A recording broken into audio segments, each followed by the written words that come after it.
75-fold increase in per capita GDP for one-fifth of humanity in just 50 years.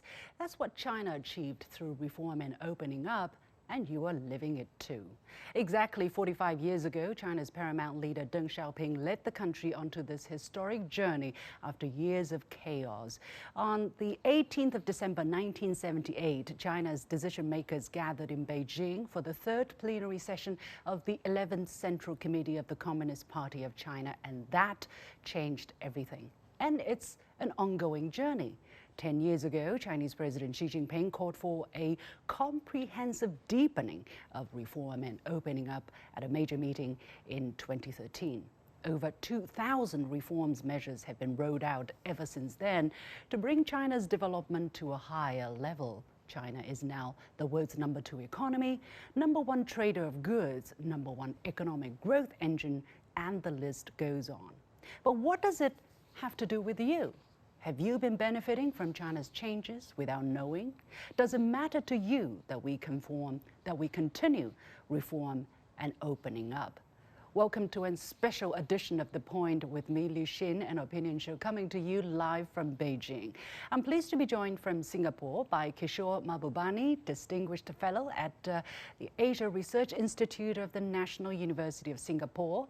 From Beijing by Xia Lu, Research Fellow at the National Academy of Development and Strategies of Renmin University of China, and David Ferguson, Honorary Chief English Editor at Foreign Languages Press, who has lived in China for many years. Gentlemen, welcome to The Point. Before we start the discussion, I'd like to show this short clip of what we gathered from the social media platform TikTok, which are about some of the things that have been going viral on this social media platform, which came originally from China. Let's take a look.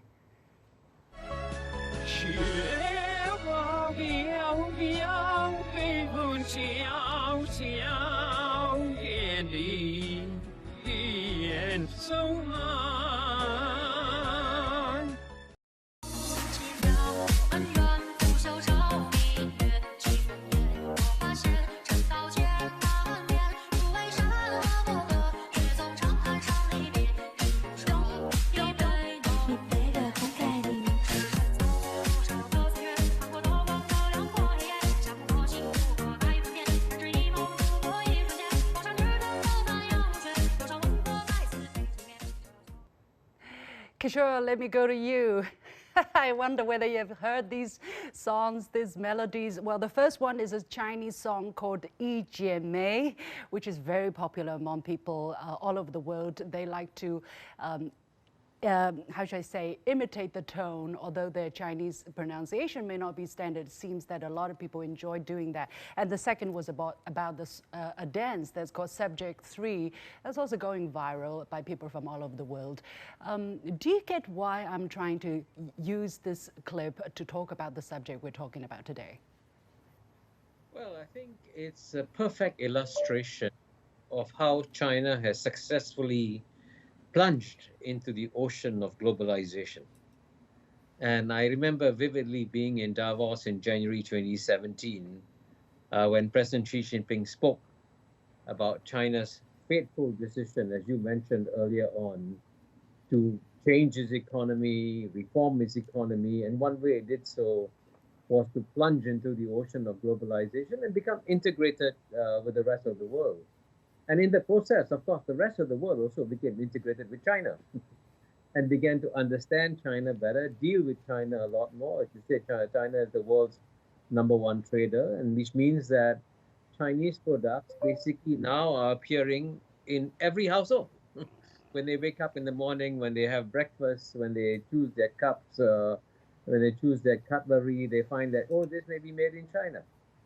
So clearly, the opening up of China has had a major impact, both in geopolitical terms, in geoeconomic terms, but also in terms of personal lives. And that's why it's a moment that is clearly worth celebrating, both in China and in the rest of the world. Mr. Xia, let me go to you. From a Chinese perspective and from a Chinese scholar's perspective who pays a lot of attention to what's being said, what's being understood about China from an outside world, how far and how deep is China's reach after 45 years of reform and integration with the outside world? Are people outside China adequately aware of the level of integration? Yes, thank you very much. Actually, the integration of China, of Chinese society, of Chinese people with the outside world has always been one of the most important components of China's 45 years reform and opening up. Actually, according to President Xi Jinping, actually, he has urged all these Chinese people and Chinese business and Chinese local governments, to further push forward the reform by keeping opening up to the outside world. So actually, the Chinese authority has valued the integration, particularly the comprehensive integration of the Chinese society with the outside world. And we could also observe that during the 45 years of the reform and opening up, China has made significant and huge transformations in different fields. And actually, all these kind of achievements are collectively resulted from the further integration of Chinese society with the outside world.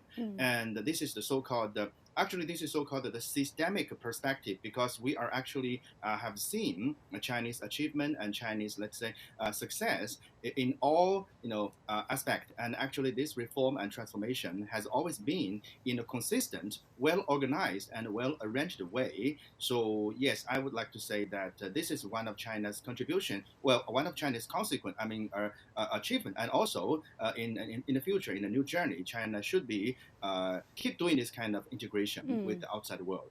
Well, it didn't come easily, if you think about it, David. You have witnessed the entire process. For instance, what happened before that fateful week, let's say December 13th, 1978, when the former leader Deng Xiaoping gave that famous speech about liberating people's mind, but also seeking truth from facts, and that the country should unite and look forward. That kind of just blow away all the obstacles, especially in our mind, before we can set out and lift people out of poverty and build the country really substantively. How substantive is that challenge? Is that decision looking back 45 years? Well, yeah, Liu Xin, thank you for having me on the program. I don't quite go that far back. I came to China in 2006, so I wasn't actually here for the origins of reform and opening up. But in terms of its importance, you can't overstate the importance. It has had a huge impact here in China, obviously. It's had a huge impact on the world. And I think one thing that's very important to remember is that it wasn't a denial of what had gone before. It built on the progress of the first 30 years of the PRC, when some massive achievements were made. But what it did represent was a huge, huge change in direction. And it's very hard to talk about the specifics of it because they cover such a broad area. But to me, if we're talking about achievements and if we're talking about impact, I think the most important thing is infrastructure. And the reason I believe that is because I see infrastructure as being critical to economic development and critical to creating prosperity. If you can move products and people quickly and efficiently, and if you can transmit information quickly and efficiently, then you have the foundation stone for economic development. And that is what China has been able to do. China is now the world leader in infrastructure, and China is now the world leader in telecommunications. And that has had a huge impact from both the reform perspective and the opening up perspective. Because on the basis of that, China has been able to build its own economic growth. And China is now exporting its success to other countries through the Belt and Road Initiative. And infrastructure is key to both of these. So looking at the impact, trying to see... Yeah. Sorry, go ahead. Yeah. Well, I was going to ask about the driving forces or the fundamental keys to what China managed to pull through, to realize in the 45 years. For instance, we took a look at the numbers. China's GDP in 1978 was 52 billion US dollars, and last year it was 17,000 billion, or 17 trillion, if you will. That is an annual growth of about 9%. And we did a little bit of math. It was 330-fold increase. If you look at the per capita GDP, back in 1978, it was 160 US dollars, 160. Right now, it's 12,000. That is 75-fold increase. Kishore, how was it possible that China was able to achieve that? This is just unprecedented in human history. Well, I completely agree with David that infrastructure has played a key role. But before you even reform the infrastructure, there's some key principles of economic development. And as you know, Singapore was very closely associated with China in that period of reform, because the economic architect of Singapore's economic success, Dr. Goh Keng Swee, went to Beijing several times to meet Mr. Deng Xiaoping and discuss with him these economic reforms. And one of the key, clearly, principles that Mr. Deng Xiaoping introduced was the idea of free markets. And as you know, before, in the previous centrally planned society, it was the state that allocated which goods would be produced and who they'll be sold to, at what price, and that proved to be a very inefficient way of organizing an economy. So the big switch that Mr. Deng Xiaoping made was to switch away from central planning towards free markets. But beyond that, it wasn't just about having free markets domestically, it was also about joining the free markets globally. And what is stunning about China, and we can say this with great confidence in ASEAN, is that when ASEAN was created as a kind of pro-Western body in Southeast Asia, we had closer ties with United States, Japan, Europe, Australia, New Zealand, but none of them proposed a free trade agreement with ASEAN. The first country to propose a free trade agreement with ASEAN was China. And that has led to a spectacular results. Now, you have given us some interesting statistics about how amazingly China has changed. Let me give you one statistic, okay, just to illustrate the impact of China's opening up. In the year 2000, when China proposed a free trade agreement with ASEAN, United States trade with ASEAN was $135 billion, and more than 3 times China's trade with ASEAN, which was only $40 billion. But by last year, 2022, U.S. trade had grown from 135 billion to 440 billion, an increase of 3.5 times, big increase. But China's trade with ASEAN had grown from 40 billion to $975 billion, almost $1 trillion.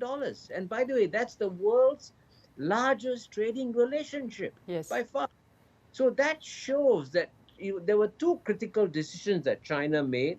One was to open up its economy inside China, and more importantly, the other one was to open up China to the world. All right. And that basically has been a magnificent contribution by China.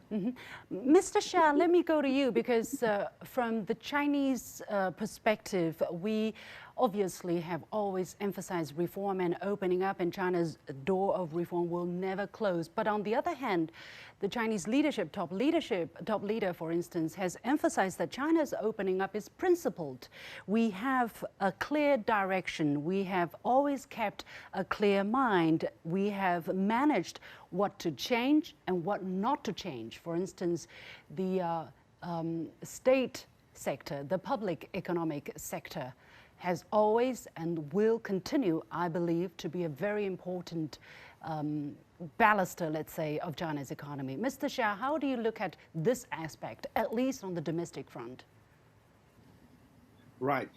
Thank you very much for the question. Yes, we actually realized that some of the principles that haven't been changed since the beginning, and the other principles around, or actually other techniques, have always been evolving. Let me begin with something unchanged or something continued. Actually, not necessarily in the period of reform and opening up. Actually, in the period of socialist construction and socialist reform from 1949 to 1978, and also the revolutionary period from 1921 to 1949, the CPC, the Communist Party of China central leadership, no matter who held the decision-making position, actually they were very clear about what way should China go, what approach should the Communist Party of China adopt. That is the Chinese way. That is the way always with this kind of exact understanding about the Chinese condition and Chinese context. So I think one of the principles that has not been changed is that the Communist Party of China, the central leadership, the top leaders, they know exactly what way should go, and this way is Chinese own way. That is the socialist character. I mean, the socialist approach with Chinese characteristics, and that is one point. The other point is that the reform, actually, who should be benefited from the reform? Actually, that is the people-centered philosophy or people-centered principle. This is unchanged, or this is a continued principle, lies in not necessarily in a reform period, but also in the socialist construction period. And then let's begin. Let's continue to what have been evolving.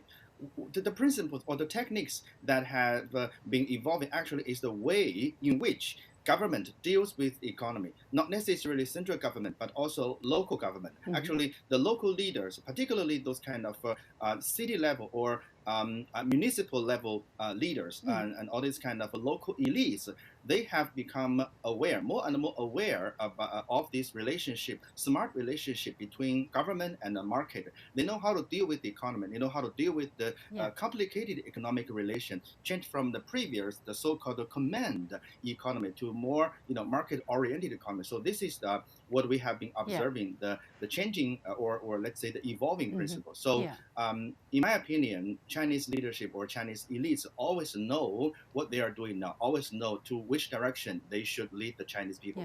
Kishore, I want to give you the opportunity to respond. What is your observation from your end? Because to me, this is very clear. China is not going to throw away its own economic structure and development style, let's say, and adopt a totally westernized or liberal market economy. That's not going to happen. China clearly hold on to what it believed, that any Western ideas, including Marxism, has to adapt to Chinese circumstances and to the current circumstances. Well, as you know, Yushin, I wrote a book called Has China Won? And in chapter 7 of the book, I described that the biggest challenge that the liberal democratic societies, especially the United States, faces is that the United States has become a plutocracy. A plutocracy is a society where decisions are made not to benefit the population at large, but they are made to benefit the small, thin, wealthy people. I think clearly what you see with President Xi Jinping's philosophy of common prosperity, and to some extent, as the previous speaker said, going back to even the previous traditions of China's growth, it's very important that the fruits of China's economic growth are shared not just with the elites or the most successful, the wealthiest people, but also with the common people in that society. And by the way, that's a challenge that all societies all around the world face. How do you find the balance? There will always be inequality in all societies. We will never have perfect equality. But the question is the balance. And here I can tell you again from Singapore's experience, we have always made sure that the fruits of economic development are always shared with the people at the bottom. And that's what also China has been doing and has been trying to do. But I must emphasize at the same time that you must give the capitalists enough room to grow. Because if the capitalists don't grow the economy, then the pie doesn't grow. And if the pie doesn't grow, then you don't have much to share. So keeping the space open for capitalists to thrive in investing and rejuvenating the economy is an equally important principle, as well as the socialist principles. Yeah. Well, actually, the Chinese public sector or the Chinese government, especially on the local level, have been adopting what is known as the local developmentalism, that they become kind of entrepreneur to co-invest into the future with the private sector, so that, you know, if things work out, everybody benefit. If things don't work out, they have a stake in there as well. But I want to talk about how about the world's people, what they potentially are benefiting from the 45 years of economic growth in China. For instance, China is right now, and especially since the last decade when President Xi Jinping came into power, the era has been defined as a new era, and the annual growth in the past decade has been 6.6% of the Chinese economy, which is higher than the 2.6% of global average. That's according to the World Bank. And China's contribution to the world's economy has been almost 39% in the same period of time. That's higher than G7 economy combined. David, I just would like to get your sense of the kind of impact or contribution that China's reform and opening up are having to the world's economy, and whether that is trickling down to the average people abroad. Well, I think there are two aspects to this. One very important aspect is that since the Western financial crash in 2007, it's China's economic growth that has kept the Western economies afloat. So the other aspect is that China is voluntarily seeking to open up, seeking to help other countries to develop. Unfortunately, there is a failure to understand this, particularly in the West, particularly in countries like the US at the moment. Social media, which I'm sure that you follow carefully, is currently full of all sorts of unseemly gloating about problems in China's economy.